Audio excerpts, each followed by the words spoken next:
This is section 3.4, Graphs with Polynomial Functions. In this video, we're going to go through number 27 in your book, and in this problem, it's asking us to prove that there's a root in this interval using the IVT, or intermediate value theorem.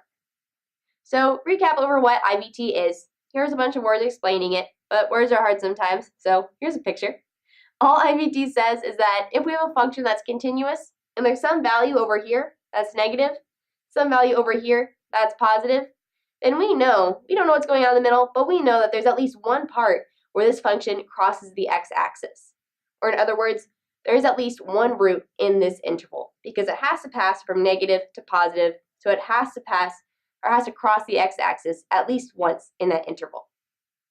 So to prove that there's a root on this function in this interval, all we need to look at is the sign. So we'll plug in both of these x values into our function and see that if it changes from negative to positive, or the other way around from positive to negative in this interval, then we know that there's at least one root in this interval. All right, so let's start with that. We'll plug in our first value.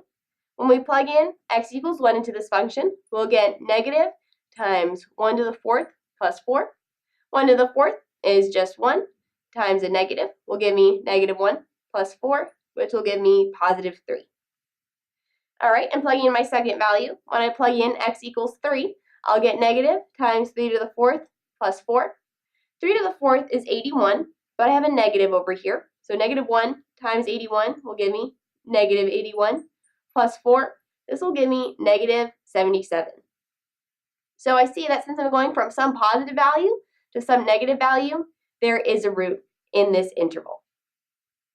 So brief recap over IVT, all we're looking for is a sign change. If it's going from negative to positive or the other way around, and if our function is continuous, then we know that there's at least one root in that interval. I hope you found this video super helpful. The concepts covered in this video are true no matter what pre-cal class you're in, but in case you're interested, all the sections and problem numbers referenced in this video came from this lovely textbook right here. Remember that if you're a Baylor student, we offer free tutoring on the first floor of Sid Rich at our Success Center. You can either schedule an appointment online or drop in during our business hours for free tutoring in pre-cal, calculus, and a whole lot of other subjects as well. For more information, visit our website.